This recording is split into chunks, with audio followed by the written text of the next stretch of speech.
So you're looking to buy a Cinewhoop and you've come across these three bad boys from GEPRC. But which GEPRC Cinewhoop is right for you?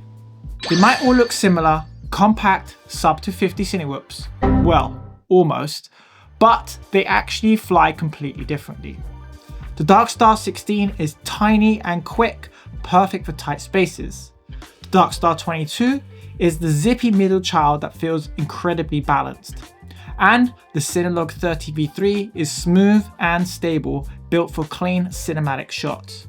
So today we're diving into how each one actually flies and what you need to know before buying and which one fits your flying style. So let's start with who each of these drones is actually for.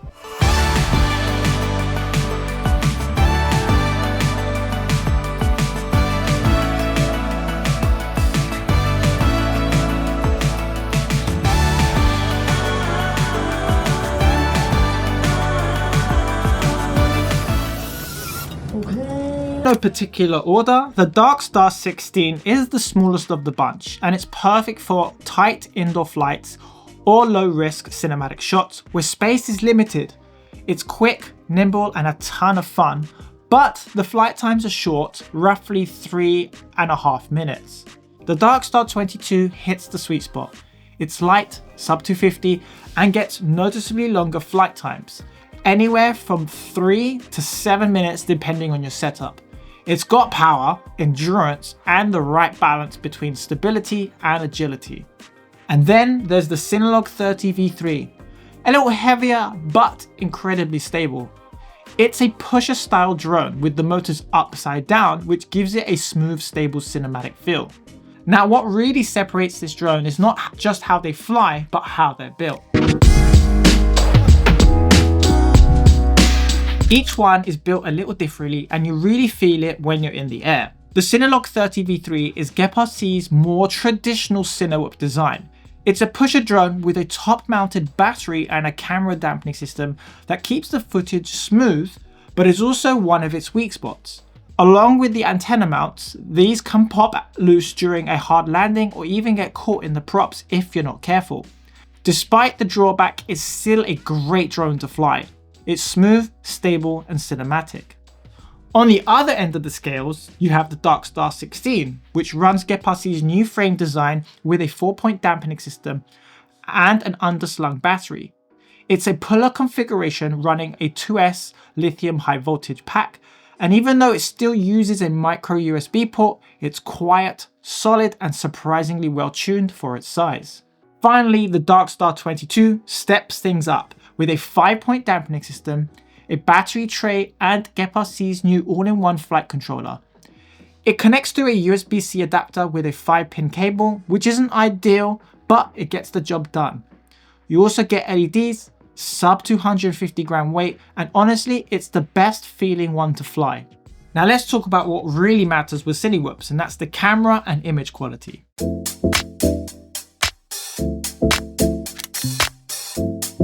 This is probably where all three drones are actually equal. All three drones support DJI 04 Pro, and this is where pretty much everyone can agree on it's one of the best VTX systems on the market. Incredible image quality, up to 4K 120 recording, rock steady stabilization, D-Log-M, a powerful transmission that gives you long range outdoors and excellent penetration when flying indoors or through those tight spaces. There's no noticeable jelly on any of them from my testing, as they all have some form of dampening system. And you won't see any ducks or props in view either. When I'm testing these drones, I usually leave the camera in auto, but if you want full control, I set mine to manual at 4K 60 and I use Freewell's ND filters to manage the exposure. I shoot everything in D-Log-M and then apply my own LUT. It saves me a ton of time in editing and it's literally just one click and you're done. I'll leave a link down below if you want to grab them, and if you do, thank you. It helps support the channel and lets me keep making more videos for you guys. Alright, so let's talk about how all three of these drones handle in the air. 3, 2, 1, talk to me. Now this is where they start to separate. The DarkStar 22 is zippy and responsive, especially if you use a 4S, yet still smooth. It's the most balanced of the three. You can fly it indoors if you're gentle, but I recommend switching to angle mode for a little bit more control and to tame it down. Once you take it outdoors though, that's where it really shines. On 3S, especially 4S, it's got plenty of punch, which will easily give you 6 to 7 minutes depending on your setup. If you're flying 4S, I do recommend to limit the throttle a bit to keep from burning out the motors. Now it can run on 2S, but it feels underpowered there. Now if you're looking for something more planted and stable, then look no further than the trusty steed of the Cinelog 30V3. Thanks to its pusher setup, it floats beautifully in the air. It's one of the most easiest drones that you can fly. It flies so smooth, especially for cinematic shots. It's not sub 250 unless you use a tiny pack, but it can carry a full DJI Action 5 or a GoPro if you want a dedicated camera instead of relying on the 04 feed. This one's ideal for indoor cinematic work. It's still small enough to fly indoors, and that extra stability makes it easy to control in tight spaces. Finally, the DarkStar 16, the tiny but mighty that fits in your pocket. Great fun indoors or when you want that close quarters shot.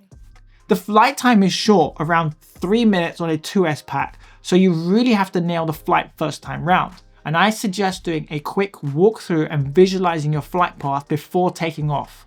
The nice thing is, because it's so small and light, it's unlikely to break anything, including itself. Noise-wise, they're all pretty much reasonably quiet.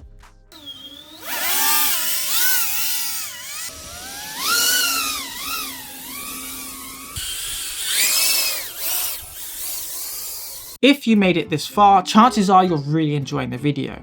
And if you are, I'd really appreciate a like. It helps push this out to more people and it lets me know that you want more content like this. And while you're at it, which of these drones are you leaning towards? Or is there another one in your list? Drop it in the comments because I'd love to hear. And of course, if you want more videos on drones, photography and gear reviews, hit that subscribe button.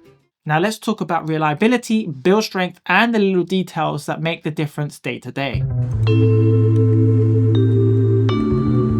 Durability wise, all three can handle small bumps and crashes, but the Cinelog 30V3 is definitely the weakest of the bunch, mainly around the camera mount and antenna points. Now if you're a beginner and you're still trying to perfect your landings, you might run into a few issues there. I'd recommend securing the antennas with a bit of electrical tape and a zip tie, or even better, finding a 3D printed TPU mount for something more permanent. Crossfire users especially, as the antennas can get caught in the rear props. And this happened to me on day one. Both the DarkStar 16 and DarkStar 22 have stronger, smarter frame designs with better antenna placement.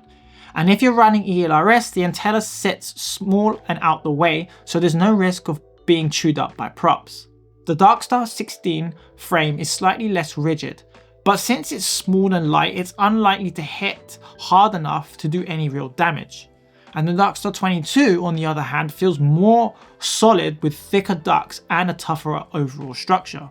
A small tip, when you're reattaching the top canopy to the frame, using the grommets, use a bit of dental floss to pull them through. It makes life much easier. Now GEPRC include plenty of spares with each kit, and you can also order replacements directly from their website. I'll leave a link down below for that. None of these come with GPS pre-installed, though the DarkStar 22 has a dedicated mounting spot. Though it's not the best place being so close to the VTX and can cause a bit of interference. You can also install one on the Cinelog 30, but you need a TPU mount to make it work. Of course, you're not just flying these, you're carrying them around. So how practical are they when it comes to travel, packing, and day-to-day use? For travel, the DarkStar 22 easily wins. Let me explain. It's lightweight, compact, easy to pack, and has the longest flight time of the three. And since it's sub 250, you have fewer issues flying it in more places. It's definitely the most practical and honestly the most fun. Now there's no question the DarkStar 16 is even easier to travel with, since it's smaller, but the short flight times holds it back. Unless you're carrying a handful of batteries, it's really best for short close-range flights. That said, take it to your local tiny whip club and you can bully the other kids on the block in no time. Now, the Cinelog 30V3 is still lightweight, but hitting sub 250 is a squeeze, and it comes at the cost of flight time. Realistically, you'll be sitting around the 260 to 300 gram mark, and that's without an additional camera on top. It's also the most delicate of the three, so when you travel with it, expect to give it a little more TLC. The camera mounts can pop loose and the antennas might shift during transit. Still, you can absolutely travel with it, it just feels more pro because it's built for a very specific purpose. Those smooth, cinematic indoor fly-throughs. Now this is all valuable information, but it does come down to cost. So let's talk about what value you're getting for your money. Surprisingly, all three hover around $390 to $400 for the 04 Pro versions, which makes them incredibly close in price. So at this point, it really comes down to use case. The DarkStar 16 is if you want something fun, small, and perfect for tight spaces. The DarkStar 22 if you're after the best all-rounder, balanced, efficient, and versatile. And the Cinelog 30V3 is if you're focused on cinematic work or need to carry a heavier camera. And just note, GEPRC ship an ND filter with the 04 version of the DarkStar 22, which is a nice touch right out the box. What I'll do is I'll leave links down below for either of these drones plus any of the accessories and batteries that complement them. You get 5% off with this link, and it is an affiliate link. However, there is no additional cost to you and it does help support the channel, so if you decide to purchase, thank you. Just note, when you are ordering batteries from GEPRC and when they ship internationally, they can only ship a maximum of 2 batteries per drone, and these are just down to shipping restrictions. And yet, this is super frustrating, especially for me living in Cyprus, as they're super hard to get. While you're thinking about which drone you're deciding to get, let me give you my final verdict. If you're new to cinewhoops and you want one drone to rule them all, then get the DarkStar 22. It's sub 250, well balanced, quiet, flies the best outdoors, plus if you order the 04 version, it comes with an ND filter in the box. If you already own the Cinelog 30V3, the DarkStar 22 still offers something fresh, lighter, more playful, and a lot less fragile. The DarkStar 16 is just pure fun. It's perfect for learning, practicing, or getting creative with those close quarters indoor shots. And the Cinelog 30V3 still stands as that stable cinematic workhorse, so long as you can live with or fix its weak points. And let's be honest, this is FPV. We fix everything with a little bit of 3D TPU printing or some electrical tape. If I was starting again and deciding between these 3 drones, I would go for the DarkStar 22. It just fits that right balance of portability, flight time, and cinematic control. Whichever you go for, you really can't go wrong with either of these. Let me know down below if you already fly one of them or which one you're thinking about picking up. And if you want to dive deeper, I've got full reviews for each linked right below. Now, if you want more behind the scenes content on this channel, creator tips and more, then subscribe to my free weekly newsletter called Weekly Focus. And if you're looking for something bigger, then why don't you check out my comparison between the Moz 7 V2 and the Vapor D6? Or click here to see why the DJI Air 3S is better than the Mini 5 Pro. I'll see you in the next one.